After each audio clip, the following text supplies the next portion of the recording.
परमेश्वर के बिना कुछ नहीं है, विश्वास करते हैं। मगर हम प्रभु के द्वारा सब कुछ भी कर सकते हैं। हालेलुया।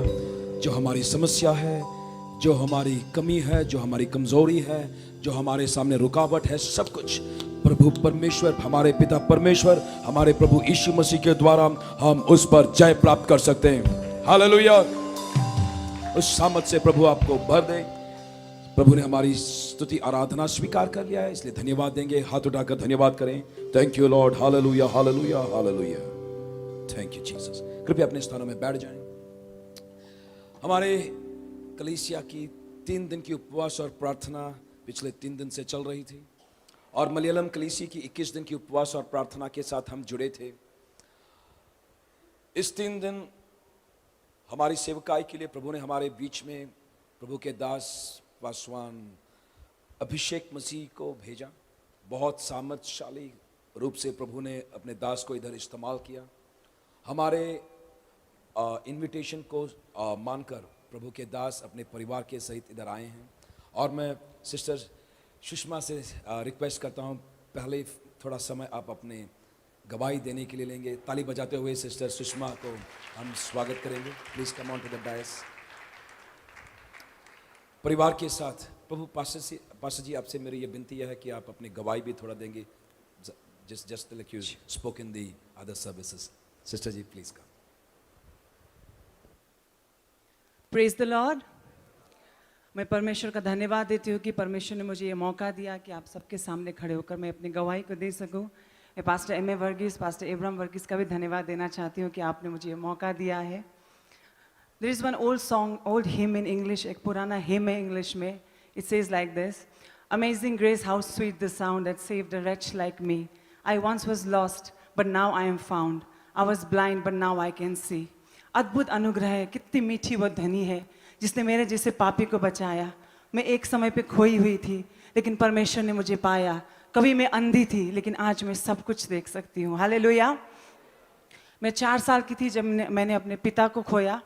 मेरा एक छोटा भाई और एक छोटी बहन भी है। मेरी मम्मी इतनी पढ़ी लिखी नहीं थी, तो हमको अपने मामा मामियों के साथ, अपने नाना नानियों के साथ आके रहना पड़ा। किसी कारणवश मुझे 4 साल की उम्र से एक मामा मामी के पास छोड़ दिया गया, और मेरी मम्मी मेरे भाई और बहन को लेकर नाना नानी के पास रहने चली गई। आप सबको पता ही होगा, नाना नानी के पास जब रहने को मिलता है तो बहुत अच्छा लगता है। लेकिन मैं मामा मामी के साथ रहती थी, और मेरा जो जीवन था, जो चाइल्डहुड था, जो बचपन था, वो इतने अच्छे से नहीं गुजरा।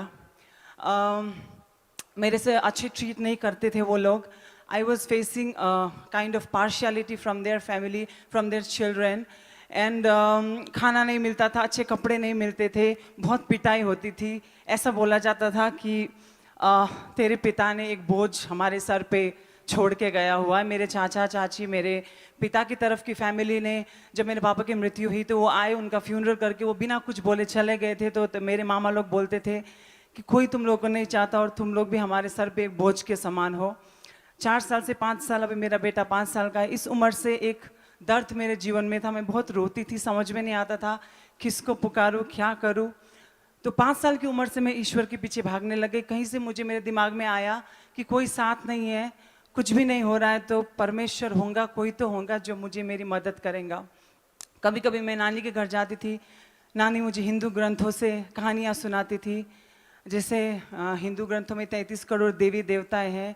सारी कहानियाँ तो नहीं, लेकिन थोड़ी बहुत कहानियाँ मैंने सुनी थी। और क्योंकि मैं हिंदू फैमिली में रेज होने लगी थी, तो मैं विश्वास करने लगी थी कि यही सब देवी देवता हैं जो मुझे छुटकारा दे सकते हैं। जितने कहानियाँ मैं जानती थी, जितने देवी देवताओं के नाम को मैंने जाना था, मैं सबको पुकारती थी, सबको बुलाती थी। सुनते नहीं थे, उत्तर नहीं मिलता था। एक से लेकर दूसरे के पास जाती थी, वो भी नहीं सुनते थे, उत्तर नहीं मिलता था। चिट्ठी लिखती थी, और जो मंदिर में छोड़ देती थी वो चिट्ठी वहीं पड़े पड़े सड़ जाता था, लेकिन मुझे मेरी प्रार्थना का कोई भी उत्तर नहीं मिलता था। मेरी प्रार्थना 5 साल की उम्र से एक ही थी कि मुझे पिता चाहिए।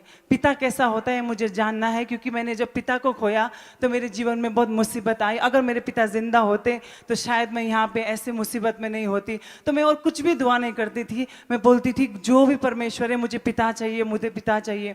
ऐसे करके मैं बढ़ती गई, कुछ भी नहीं हुआ मेरे जीवन में, ना शांति मिली, ना कुछ हुआ। हुआ। मैं 12-12 घंटे चढ़ के मंदिरों में गई, वहाँ पे एक पत्थर मिला, किसी ने बोला पत्थर से मांग वो दे देंगे, मैंने मांगा कुछ नहीं मिला।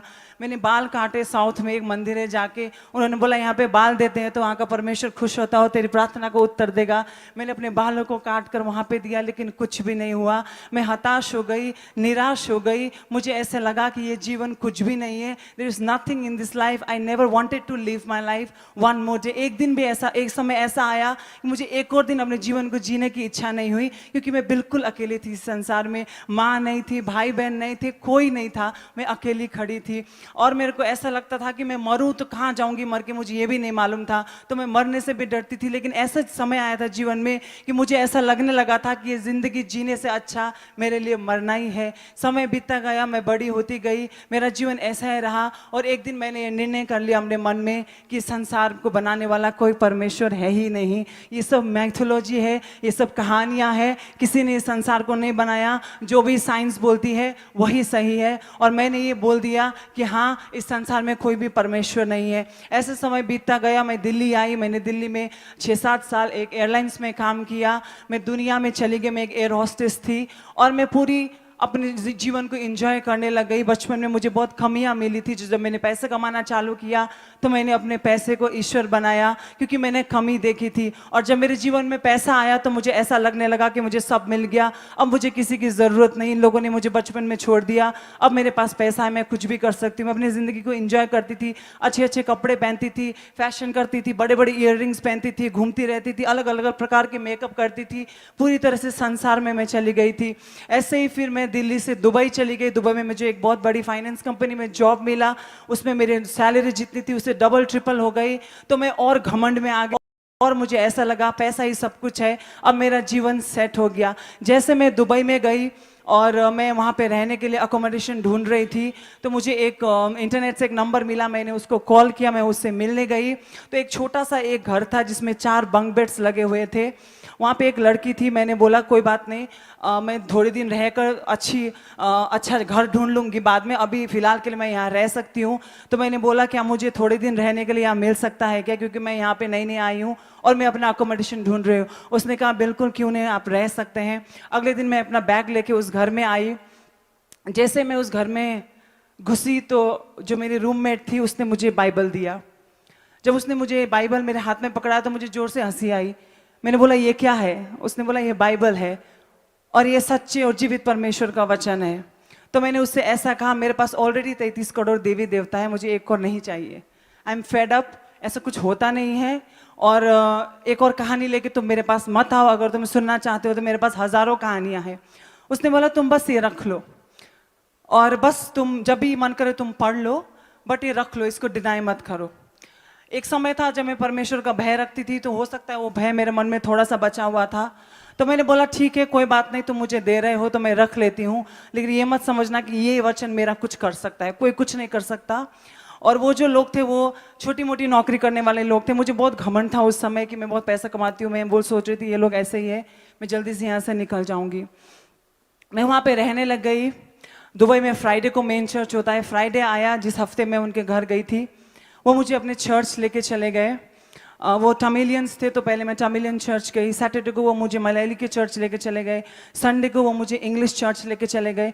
मेरे को समझ में नहीं आ रहा था कि मेरे साथ क्या हो रहा था। मैंने दुबई में लैंड ही किया था और ये लोग मेरे को घूमने नहीं जाने दे रहे थे, कुछ करने नहीं देने जा रहे थे, मुझे बार बार चर्च लेके जा रहे थे। 4 सर्विस 5 सर्विस जबरदस्ती लेके जा रहे थे, खींच रहे थे। मैं बोल रही थी मुझे नहीं जाना नहीं जाना नहीं जाना, मुझे खींच रहे थे, लेके चले जा रहे थे। दूसरा हफ्ता बीता दुबई में, मैं वापस संडे चर्च गई उनके साथ। उन्होंने अगेन मुझे जबरदस्ती लेके गए। तो पास्टर वहां पे प्रचार कर रहे थे, इंग्लिश में ये बोल रहे थे कि परमेश्वर ने जगत से इतना प्रेम किया कि उसने अपना इकलौता पुत्र हमारे लिए दे दिया ताकि हम नष्ट ना हो लेकिन अनंत काल का जीवन पाए। वो जब वचन वो बोल रहे थे तो मुझे ऐसा लगा कि ऐसा कभी हो सकता है कि कोई परमेश्वर है जो आके मेरे लिए मर सकता है? ऐसा हो ही नहीं सकता। मेरे रिश्तेदार मेरे लिए नहीं मर सकते, मेरी माँ मेरे लिए नहीं मर सकती, मेरे दोस्त मेरे लिए नहीं मर सकते, परमेश्वर क्यों मेरे लिए मरेगा? मैं कौन हूँ? मैं कुछ भी नहीं हूँ, एक कॉर्नर में पड़ी हुई एक लड़की हूँ, मुझे तो हार्डली कोई लोग जानते हैं, मेरा तो कोई वैल्यू ही नहीं है मेरी फैमिली में, तो परमेश्वर मेरे लिए क्यों मरेगा? तो बार बार मैं घर वापस आ रही थी तो ये वचन मेरे कानों में गूंज रहा था, लेकिन मैं इग्नोर करने की कोशिश कर रही थी। समय बीता गया, मैं जबरदस्ती ये लोग मुझे चर्च लेते गए। 8 महीने बीते, 9 महीने बीते। माई रूममेट वॉज वेरी श्योर, जब वो मेरे से पहले से मिली थी तो वो मुझे बोलती थी, मुझे ऐसा लगता है कि परमेश्वर का योजना तुम्हारे जीवन में है। तो मुझे ऐसा लगता था कि ऐसे ही कुछ भी बोलते हैं ये लोग। मैं बोलती थी ठीक है योजना है तो देखा जाएगा। तो मैं चर्च चलती गई 8 महीने 9 महीने हो गए चर्च, मुझे कुछ भी नहीं हुआ, मेरे जीवन में कोई चेंजेस नहीं आए। मैं बिल्कुल भी परमेश्वर को मानने के लिए तैयार नहीं थी। एक दिन मैं अपने ऑफिस में बैठी हुई थी, लंच टाइम था, सब मेरे कलीग्स बाहर लंच करने गए हुए थे। मुझे उस दिन भूख नहीं लगी, मैंने बोला मैं यहीं बैठ जाती हूँ, आप लोग जाके लंच कर लो। मैं अपने ऑफिस में बैठी हुई थी, ऐसे ही सोच रही थी कि क्या हो रहा है मेरे जीवन में, ये परमेश्वर ईश्वर क्या चीज़ें मेरे जीवन में बस चल ही रहा था। तो मुझे उस समय ऐसा लगा कि किसी ने मुझे बोला, let the dead bury the dead, you follow me. I heard that voice very clearly. मुझे बाइबल का ABCD नहीं मालूम था, बाइबल के बिगिनिंग में क्या लिखा हुआ है, एंड में क्या लिखा, मुझे कुछ नहीं मालूम था। But that voice was so real. Then I just turned back and there was nothing. फिर मैंने आराम से बैठे, मैंने बोला कुछ भी नहीं है, ऐसे मैंने सुन लिया होगा। Again I heard that voice, let the dead bury the dead. You take up my cross and you follow me. Then I knew it was Jesus. I heard his voice. मैंने उनकी आवाज़ को सुना। जैसे दूसरी बार उन्होंने बोला तो मेरे को एकदम से लगा ये प्रभु है। मैंने फटाक से बाइबल खोला, मुझे पता भी नहीं था वो वर्ड्स है कि नहीं, बाइबल में ऐसा कुछ लिखा कि नहीं है। जैसे मैंने बाइबल खोला तो मत्ती की किताब 8:22 खुला और वहाँ पे ऐसा ही लिखा था, मरे हो को उनके मुर्दे को अपने आप ही गाड़ने दो, तू मेरे पीछे चल। जब मैंने देखा तो मेरे जीवन में ऐसा लगा कि एक जादू हो गया। ऐसा कभी हुआ नहीं था मेरे जीवन में, पहली बार हुआ था। मेरे एकदम से मेरे वो जो क्रूस था परमेश्वर का, जिसको मैं देखना भी नहीं चाहती थी, वो मेरे लिए सत्य हो गया था। परमेश्वर का लहू अचानक से मेरे लिए कीमती हो गया था। और जो नाम प्रभु यीशु मसीह का जो मैं सुनना भी नहीं चाहती थी, मेरे लिए बहुत महत्वपूर्ण हो गया था। मुझे एकदम से रोना आया, पता नहीं क्यों रोना आया। मैंने अपने बॉस को एक मैसेज लिखा और मैंने बोला कि मुझे कुछ हो रहा है, मुझे अच्छा नहीं लग रहा, मैं घर जाना चाहती हूँ। हाफ डे लेकर मैं घर गई, मैंने अपने दरवाजे को बंद किया। मेरे सारे रूममेट्स अपने अपने ऑफिस में थे। I cried for 2 hours continue. मुझे बस रोना आ रहा था, मुझे समझ में नहीं आ रहा था। मैंने स्वर की तरफ अपने आंख को उठाया और मैंने प्रभु से बोला, इसका मतलब ये है प्रभु कि तू मुझे जानता है, तू मेरे नाम को जानता है, मैं भूली हुई नहीं हूं, मैं छोड़ी हुई नहीं हूं, मैं परमेश्वर की बेटी हूं। तू मेरे लिए मारा गया, आज मैंने ये जाना, और मैंने ये भी जाना कि तूने अपने हाथों में मुझे खोद के रखा है। What else do I want? मुझे और कुछ नहीं चाहिए था। वो मोमेंट ऐसा था कि वहां पे परमेश्वर की आत्मा थी और वो मैं थी।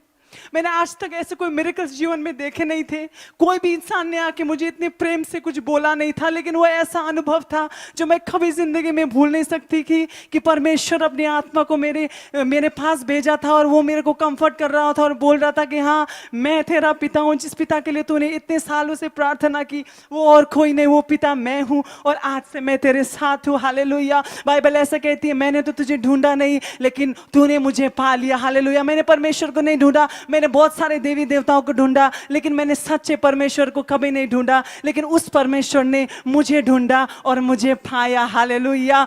Praise be to God. Hallelujah. समय बीता गया, मैं चर्च जाने लगी। मैंने अपने परिवार को फोन किया और मैंने उनको ऐसा बोला कि मैंने अपने जीवन प्रभु यीशु मसीह को दे दिया।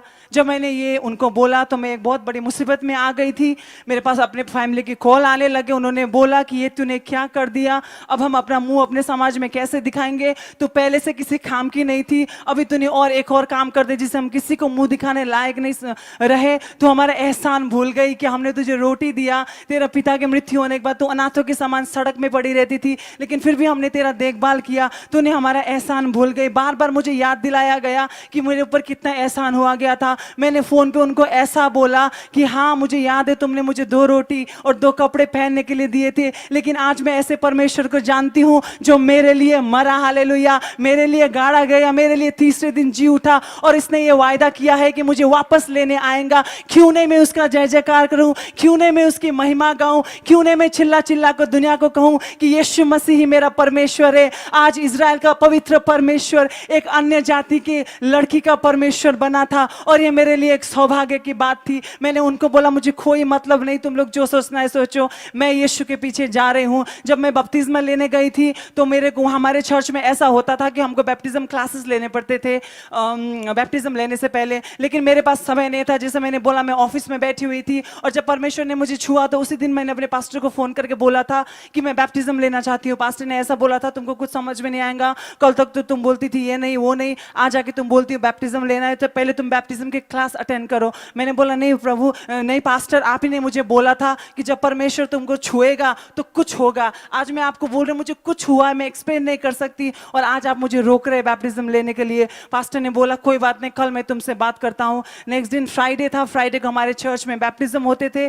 थर्सडे के दिन परमेश्वर ने मुझे छुआ था। मैं रात को अपने घर में थी और मैं रात भर अपने घुटनों में बैठकर बाइबल को पकड़कर, जैसे मैंने पहले बोला मुझे पता भी नहीं था बाइबल में क्या लिखा है, बस बाइबल में पकड़कर इतना बोली थी कि मैंने अपने रूममेट को दुआ में करते हुए कभी सुना था, कभी पास्टर के मुंह से सुना था कि प्रभु यीशु मसीह जल्द आने वाले हैं और वो कब आने वाले वो किसी को नहीं पता, इवन प्रभु यीशु मसीह को नहीं पता। तो मैं रात भर घुटनों में बैठकर यही दुआ कर रही थी कि प्रभु यीशु आज नहीं आना, प्रभु यीशु आज नहीं आना, कल मुझे बैप्टिज्म लेना है और मुझे भी आपके साथ जाना है। मेरे रूममेट्स मेरे ऊपर हंस रहे थे, बोल रहे थे इतना घबराने की जरूरत नहीं है, आज प्रभु यीशु मसीह नहीं आएंगे। मैंने बोला तुमको क्या मालूम, मैं तो वचन पे विश्वास करती हूँ। तो मैं रात भर दुआ कर रही थी। अगले दिन 6 बजे सुबह मैं गई और मैं अपने चर्च में गई तो बहुत बड़ी लंबी लाइन थी, 100-120 लोग खड़े थे बैप्टिज्म के लिए। उन सबके पास बैप्टिज्म सर्टिफिकेट था कि उन्होंने 4 बैप्टिज्म क्लास बैप्टिज्म लेने से पहले लिया था। मेरे पास कुछ भी नहीं था। मैं उनको पुश करते हुए दौड़ी, मैं आगे पहुंची। एक असिस्टेंट पास्टर मेरे साथ थे। मैंने पास्टर को बोला कि मुझे बैप्टिज्म लेना और मुझे अभी लेना है। मैं बहुत रेस्टलेस थी। तो वो मेरे असिस्टेंट पास्टर के साथ बात करने लग गए। वो अपने तमिल भाषा में बात कर रहे थे, मुझे समझ में भी नहीं आ रहा था क्या बात कर रहे, और मुझे ये भी समझ में नहीं आ रहा था कि वो क्यों बात कर रहे। बात करने से अच्छा वो मुझे डुबा दे पूल में। मैं वहाँ पे खड़े होकर देख रही थी और वो अपने बातें करे जा रहे थे। किसी ने मुझे कहा था कि जब एक आत्मा पृथ्वी पर बचती है तो स्वर्गदूत स्वर्ग में सेलिब्रेट करते हैं। मेरा मन बोल रहा था क्यों तुम स्वर्गदूत को डिले करा रहे हो मेरी इस आत्मा के बचने का। मेरा पिता जो स्वर्ग में है नीचे देख रहा होगा कि आज मेरी बेटी ने मुझे जाना है, आज मेरी बेटी मेरे साथ आना चाहती है, क्यों मेरे पिता को तुम रोक रहे हो। मैं उस पास्टर के पास गई और मैंने बोला पास्टर आपके पास कोई हक नहीं है कि प्रभु यीशु मसीह की खुशी और मेरी खुशी आप छीन पाए। अगर आप मुझे बैप्टिज्म नहीं दे रहे हो, यहाँ पे डिस्कस कर रहे हैं कि आप मुझे बैप्टिज्म दे सकते कि नहीं दे सकते, कोई बात नहीं, मैं जा रही हूँ पूल में, वहां पे खड़ी हूँ, मैं खुद ही डूब जाऊंगी, मैं खुद ही वापस निकलूंगी और मुझे नहीं मालूम उसके बाद क्या करना है। तो पास्टर को मेरी बात सुन के शायद हंसी आई होगी या वॉटेवर, उन्होंने लिया, उन्होंने बोला चलो ठीक है अब हम तुमको रोक नहीं सकते, तुमको हम बैप्टिज्म दे देते। उन्होंने मुझे बैप्टिज्म दिया। The moment I came out of the water, जैसे मैं पानी से बाहर निकली, they were singing this song, I have decided to follow Jesus, no turning back, no turning back, the cross before me, the world behind me, no turning back, no turning back. उस दिन से लेकर ये गीत मेरे जीवन का एक एंथम बना है। सलीब को लेकर मैं आगे बढ़ती जाऊंगी और मैं दुनिया को पीछे छोड़ती जाऊंगी और मुझे वहां से कोई भी नहीं लौटा सकता। हालेलुया। ऐसा ही चलता गया और समय बीतता गया। मेरे घर वाले मेरी प्रभु में आने से पहले मेरे लिए शादी के लिए लड़का ढूंढ रहे थे और जैसे उनको मालूम पड़ा ऑब्वियसली उन्होंने मुझे फ़ोन करके एक दिन बोला कि हम भी देखते हैं कि तुझसे कौन शादी करता है। अकेली लड़की, कोई नहीं तेरे सर पे, न पिता है, मम्मी को तो उन्होंने डरा के बैठा दिया था, मामा मामी थे। उन्होंने मुझे फ़ोन करके बोला देखते हम तेरी शादी कौन कराता है। एक सेकंड के लिए मुझे लगा सही में मेरी शादी कौन कराएगा, लेकिन then I went, I prayed. Pastors बोलते थे कुछ भी हो, तुमको कभी कुछ समझ में नहीं आया तो प्रार्थना करना। मैं गई, मैंने प्रार्थना किया। मैंने बोला प्रभु तू मेरा पिता है और शादी पिता ही कराते हैं। ये लोग बोल रहे हैं कि कौन तेरी शादी कराएगा, कौन तुझसे शादी करेगा, तू है जो मेरे लिए एक वर को लेके आएगा और मुझे ऐसा वर चाहिए जो परमेश्वर का भय रखे। मुझे ऐसे चलते फिरते कोई भी टॉल डार्क एंड हैंडसम लड़का नहीं चाहिए। I want somebody who fears the Lord, कैसा भी हो, जो तू बोलेगा मैं उससे शादी करूंगी। मैं प्रार्थना करती गई। एक दिन पास्टर अभिषेक दुबई आए थे हमारे चर्च में। I was just sitting on the second row. He came and he sat besides me. We didn't know each other. वो एक असिस्टेंट पास्टर के पास आए थे जिनको मैं भी अच्छी तरह से जानती हूँ। चर्च खत्म हुआ, मैं अपने घर गई, ये पास्टर के घर गए होंगे, इन्होंने पास्टर से क्या बात किया मुझे नहीं मालूम, इनको ही मालूम है। And the pastor called me, and then I went to his house, and he was there. Out of the blue, he asked me, "Do you want to marry me?" And I didn't know him, I didn't know who he was. और ऐसा नहीं था कि कोई भी आके हमसे पूछे, "Do you want to marry me?" और हम बोले हाँ, ऐसा होता नहीं है. लेकिन पता नहीं क्या हो गया उस समय, मैंने बोला yes, I want to marry you. जो पास्टर की वाइफ थी वो एकदम सरप्राइज हो गई. उन्होंने बोला ऐसा कैसे तुमने बोल दिया, तुमको पता ही नहीं कौन है, पूछो तो सही कौन है क्या है. मैंने बोला पता नहीं, something is telling me to say yes. So the moment I said yes, he called his father and he said that I have found the girl and then we are getting married. Even he declared it. And then ये सब हुआ, हम दोनों ने शादी करने का decide किया. पास्टर वापस चले गए, मैं अपने जॉब से रिजाइन किया. मेरे पास बहुत सारा सैलरी आता था उस समय. I used to earn around 3 lakhs per month. And a day before I had met him, I had got an appointment. एक अपॉइंटमेंट लेटर मुझे मिला था मेरे ऑफिस की तरफ से. वो मुझे श्रीलंका में भेजना चाहते थे for 2 years. And they were offering me 5 lakh rupees per month. 5 lakh रुपए महीने के वो ऑफर कर रहे थे. एक बड़ा बंगला वो ऑफर कर रहे थे और एक गाड़ी ड्राइवर के साथ, मेट्स के साथ सब ऑफर कर रहे थे. एक दिन पहले, एक दिन बाद मैं इनसे मिली. जब हमने शादी करने का फैसला किया, मैं ऑफिस गई, मैंने अपने बॉस को अपना रेजिग्नेशन दिया और मैंने बोला मैं शादी कर रही हूँ और मैं रिजाइन करके जा रही हूँ. तो मेरे बॉस ने बोला तुम किससे शादी कर रही हो? तो मैंने बोला मैं एक पास्टर से शादी कर रही हूँ.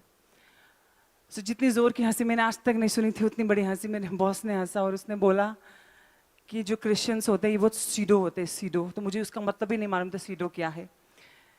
तो ऐसे ही करते हैं, उन्होंने तुमको पागल बना दिया, तुम पागल हो गई हो. इतना अच्छा ऑफर मैंने तुम्हारे सामने रखा हुआ है और तुम जा रही हो शादी करके, वो भी नागपुर में, दुबई से, और वो भी किससे? पास्टर से. I was just smiling. My boss said, "Don't smile. I'm so irritated with you that I can't even explain." इतना गुस्सा आ रहा है तुमको देख करके मैं बता नहीं सकता. तुम जाओ और अपने कैबिन में जाकर चुपचाप से बैठ जाओ. So I just went and I put my resignation on his table and I went.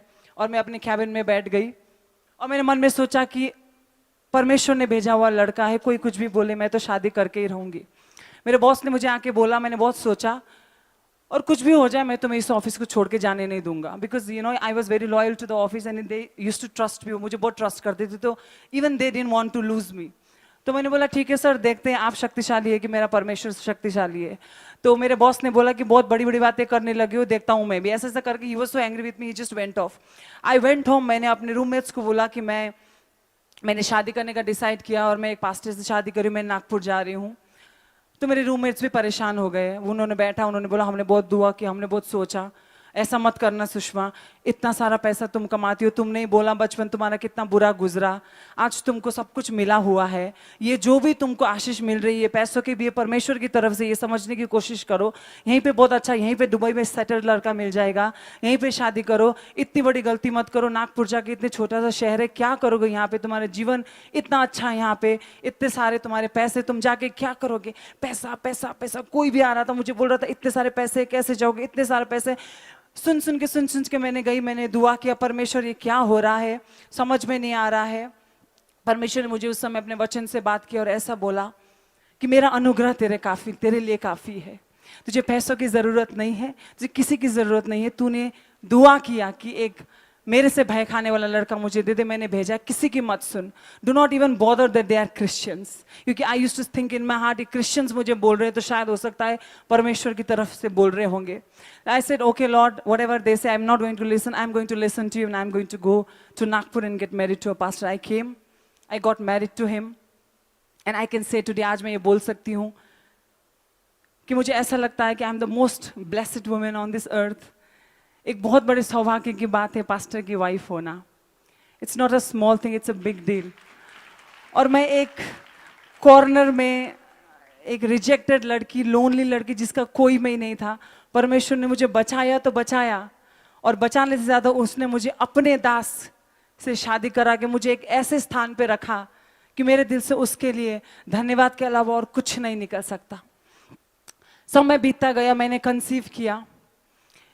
And when I conceived, we were so happy. We thanked God. We said prayers to God. We praised Him. और 2 महीने बाद जब हम doctor के पास गए तो doctor ने ऐसा कहा कि तुम्हारे गर्भ में जो बच्चा है वो जिंदा नहीं है. He doesn't have a heartbeat. He is dead. So you have to remove it. I couldn't believe it. ऐसा हो सकता है मेरे साथ. हम घर आए, pastor Abhishek is a very strong and anointed man of God. उनको जिंदगी में कितनी भी परेशानी है उनको हिला नहीं सकती, मैंने ऐसा देखा हुआ है। बट मैं थोड़ी सी कमज़ोर थी उस समय, तो मैं कमरा बंद करके मैं रोने लग गई ज़ोर ज़ोर से। मेरे साथ ऐसा नहीं हो सकता, ये बच्चा नहीं जा सकता, ये बच्चा आपकी तरफ से गिफ्ट। मैंने बहुत दुआ किया, बहुत दुआ किया, बहुत दुआ किया। दुआ के बाद 1 हफ्ते बाद हम वापस डॉक्टर के पास गए। डॉक्टर ने वापस सोनोग्राफी लिया। डॉक्टर ने बोला, I am sorry Sushma, your baby is dead, we have to remove it. अगर तुमने आज इसको नहीं हटाया तो वो जहर फैल जाएगा, तुम भी मर जाओगे। सो आज के आज ही तुमको ये निकाल के फेंकना पड़ेगा। हम गए हॉस्पिटल, हमने सब किया काम जो भी डॉक्टर ने बोला था। हम घर आए, मुझे ऐसा लगा था मैं टूट जाऊंगी, ख़त्म हो जाऊंगी, बहुत दिन मैं दुख में रहूंगी। हम आए, पास्टर अभिषेक के कमरे में गए, मैं दूसरे कमरे में गई। हम परमेश्वर की आराधना करने लगे। बाइबल में ऐसा लिखा है, जब दाऊद ने अपने बच्चे को खोया था, जब तक वो बच्चा बीमार था, दाऊद दुआ करता रहता था, दुआ करता रहता था। लेकिन जिस दिन वो बच्चा मरा, दाऊद अपने आप को नहलाया, अच्छे कपड़े पहने और घुटनों में आकर परमेश्वर की आराधना करने लग गया। उसी प्रकार से मुझे उस वचन को परमेश्वर ने याद दिलाया और मैं अपने घुटनों में आके परमेश्वर की जय जयकार करने लगी। शैतान आया मेरे कान में, बोला, देख तेरे परमेश्वर ने क्या किया, देख तेरे परमेश्वर ने क्या किया, तेरा गर्भ तो कमज़ोर है, तू कुछ नहीं कर सकती। और डॉक्टर ने ऐसा भी बोला था कि हो सकता है दूसरा बच्चा अगर तुम कंसीव करो तो वो नॉर्मल नहीं पैदा हो, कुछ भी कमियां हो सकती हैं। बार बार शैतान मेरे कान पे आकर बोलता था, कैसे तू दूसरे बच्चे के बारे में सोच भी सकती है कि क्या होगा अगर वो नॉर्मल नहीं होगा, कैसा होगा। ऐसा होता रहता था। लेकिन परमेश्वर मुझे अपने वचन से बात करता था, मेरी योजनाएं तेरे को चोट पहुंचाने के लिए नहीं है, लेकिन तेरे के लिए आशा देने के लिए, तेरे लिए उज्जवल भविष्य देने के लिए। मैं अपने वचन पे, अपने परमेश्वर के वचन पे विश्वास करती गई, प्रार्थना करती गई। मैंने दोबारा कंसीव किया और आज आप देख सकते हैं कि खुदा ने मुझे डबल पोर्शन दिया हुआ है। मेरा बच्चा सिर्फ 5 साल का है और स्कूल में फेवरेट है। कुछ भी होता है तो स्कूल में सबसे पहले इसको लेते हैं। कितने सारे गीत हैं जो ये गाता है, आप बिलीव नहीं कर सकते कि 5 साल का बच्चा इतने सारे गीत को गा सकता है। अगर मैं उसको कोई भी बाइबल वर्स पढ़ाऊँ तो मुझे बस 1 दिन लगता है उसको साम 23 सिखाने में, उसको साम 100 सिखाने में, कितने भी हो, बस 1 दिन लगता है। कोई मेहनत नहीं करनी पड़ती। जब से पैदा हुआ आज तक मुझे उसको कुछ भी सिखाने की ज़रूरत नहीं पई। मैं घुटने में आती थी, जब से मेरे पेट में था, मैं अपने पेट में हाथ रख के दुआ करती थी कि प्रभु ये तेरा बच्चा है, तूने दिया हुआ है, तेरे जैसा ही हो। और परमेश्वर ने मेरी प्रार्थनाओं का उत्तर दिया और आज मुझे इतना अच्छा बच्चा दिया। मैं अपने चर्च पे, अगर मैं अपनी गवाही बोलती जाऊँ तो बहुत सारी, मैं एक आखिरी गवाही बोलना चाहती हूँ। मुझे परमेश्वर की आराधना करने का बहुत शौक था और मैं अपने चर्च में गई। मैं अपने क्वायर में ज्वाइन होना चाहती थी। मेरी आवाज़ बहुत ही ख़राब है, दुनिया की सबसे आवाज़ ख़राब है। तो जब मैंने शुरुआत में क्वायर में ज्वाइन करके गाना गाना चालू किया तो क्वायर बहुत डिस्टर्ब होने लगा, गुस्सा होने लगा, क्या हो गया, ये कैसे एक इंसान आ गया हमारे गाने को बिगाड़ने के लिए। मैं पास्टर की वाइफ थी, वो मुझे कुछ बोल नहीं पाते थे, लेकिन उनके चेहरे से लगता था कि वो कितने गुस्से में हैं। फिर भी मेरे मन में परमेश्वर ने एक डिज़ायर डाला था। मैं जाती थी, गाती थी। पहला दिन माइक ठीक था, सेकेंड संडे थोड़ा सा कम कर दिया, थर्ड संडे थोड़ा सा कम कर दिया, 4th संडे से उन्होंने मेरा माइक ही बंद कर दिया। मैं बंद माइक में गाती थी, मुझे पता भी नहीं पड़ता था। मैं गाती रही। एक दिन मुझे मालूम पड़ा इन्होंने मेरा माइक बंद कर दिया। मैं घर पे आई, मुझे बहुत बुरा लगा। मैं वापस गई, मैंने बोला मैं और क्या कर सकती हूँ, मैं सिर्फ प्रार्थना कर सकती हूँ। मैं घुटनों में गई, मैंने परमेश्वर को बोला, परमेश्वर, मैंने किसी खुदा के दास ने प्रचार करते हुए सुना था कि जो भी तेरे मन में इच्छा आती है परमेश्वर को करने के लिए, वो परमेश्वर खुद मन में डालता है। मेरे पास आवाज़ नहीं, मेरे पास कुछ भी नहीं, लेकिन जो इच्छा आराधना करने की मेरे मन में, वो तूने ही डाला है। ये जो आवाज़ है वो तेरी है, तू इसको ऑन करता है, किसी को कोई और इसको ऑन नहीं करता। मैं तेरी आराधना करना चाहती हूँ, ये मेरा डिज़ायर है, प्लीज़ लॉर्ड हेल्प मी। दुआ करती रही, रात भर रोती रही। अगले दिन मैं गई, मैंने पास्टर अभिषेक से बोला कि आज मैं खुद ही अपना माइक चेक करूंगी, क्योंकि मेरा माइक ऑफ कर देते हैं। उस समय पास्टर अभिषेक वर्शिप लीड करते थे। अब मैं पत्नी थी, मुझे ज़्यादा कुछ बोल नहीं सकते थे। उन्होंने बोला ठीक है, कोई बात नहीं। मैंने अपने माइक को खुद सेट किया, सिस्टम मिक्सर के पास मैं खुद खड़ी रही, क्योंकि मुझे डर था कि कोई आके वो बंद कर देगा। Then I started singing. After we sang, after we finished the worship, we went home and Pastor Abhishek said like this कि घमंड में नहीं उड़ना, इतना सोचना ही नहीं, लेकिन तुम्हारा आवाज़ आज बदला हुआ है। क्या किया तुमने जो तुम्हारी आवाज़ बदला? मैंने बोला कुछ नहीं किया, सिर्फ प्रार्थना किया। पर पास्टर अभिषेक ने बोला keep on praying, keep on praying, keep on praying and God is going to raise you, nobody else can, do not get discourage. कुछ भी हो, दुखी मत होना, प्रार्थना करते रहना और खुदा तुमको उठाएगा। चलता रहा, मैं प्रार्थना करती रही, अन्य भाषा में बोलती रही, मांगती रही। और आज मैं अपने चर्च में वर्शिप को लीड करती हूँ। और जो भी क्वायर था जो मेरे माइक को ऑफ करता था, आज वो मेरे पीछे खड़ा होता है। खुदा की महिमा हो। हम प्रार्थना करते हैं, खुदा से कुछ भी मांगते हैं और खुदा ने सचमुच में हमारे दिल को देखा है, तो जो भी प्रार्थना में हम मांगते हैं वो परमेश्वर हमको देता है। हालेलुया। जैसे मैंने पहले बोला, सबने मुझे छोड़ दिया था, मैं अकेली पड़ गई थी। रिश्तेदार चले गए थे, दोस्त चले गए थे, मेरे संसार में कोई नहीं था। आज भी कोई नहीं है। मेरा दोस्त बोले तो मेरा पति है और मेरा परमेश्वर है। लेकिन मैं बहुत खुश हूँ, क्योंकि एक मित्र है जो भाई से भी बहुत ज़्यादा घनिष्ठ है मेरे लिए, और मेरा प्रभु है। और मैं प्रभु के साथ बहुत खुश हूँ। मैं आप सबको एक चीज़ बोलकर ख़त्म करना चाहती हूँ कि शैतान कितने भी अस्त्र, कितने भी शस्त्र हमारे जीवन में लेके आए, हमें मारने के लिए, हमें नाश करने के लिए, हमको घात पहुंचाने के लिए, लेकिन आप ही मेरी बात ध्यान से सुनिए कि हमारा परमेश्वर ऐसा परमेश्वर नहीं है जो स्वर्ग में अपने सिंहासन में बैठकर चुटकी बजा के ऑर्डर देता है, ऐसा कर वैसा कर। हमारा परमेश्वर ऐसा परमेश्वर है, जब अपने बच्चों को स्वर्ग से देखता है तो खुद उतर के आता है, हमारे अंदर बैठता है। और जब शैतान अपने उत्तम हथियार हमारे सामने फेंकता है तो परमेश्वर हमारे अंदर से शेरों के समान दहाड़ता है। साम 21 में लिखा हुआ है कि जो परमेश्वर की वाणी है वो बहुत शक्तिशाली है, बहुत प्रतापमय है। जब परमेश्वर गरजता है तो वन हिल जाते हैं, जंगल हिल जाते हैं। आग की लहरों से उसका वचन है जो चीर के आग की लहरों को निकल जाता है। वो वचन जब हमारे अंदर से आता है तो शैतान कितनी भी सेनाओं को लेकर हमारे सामने खड़ा हो, जब परमेश्वर हमारे अंदर से सिंह के समान गरजता है तो शैतान के पास और कोई चारा नहीं रह जाता वहाँ से भागने के अलावा। प्रार्थना करते रहें, उसका महिमा करते रहें, आराधना करते रहें। आप, मुझे मालूम नहीं आप में से कितने लोग पहले से क्रिश्चियन फैमिली से हैं या अन्य जाति से आए हुए हैं, लेकिन आज मैं ये बोल सकती हूँ कि बार बार मेरा मन एक धन्यवाद से इसलिए भरता है कि उस इज़राइल के महान पवित्र परमेश्वर ने इस अन्य जाति को बहुमूल्य माना था। और जब मैं इस बात को समझती हूँ कि मैं परमेश्वर की नज़र में बहुमूल्य हूँ तो मुझे मेरे जीवन में जीने का मकसद मिल जाता है।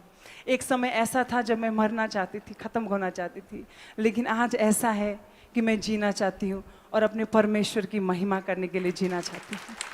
Thank you.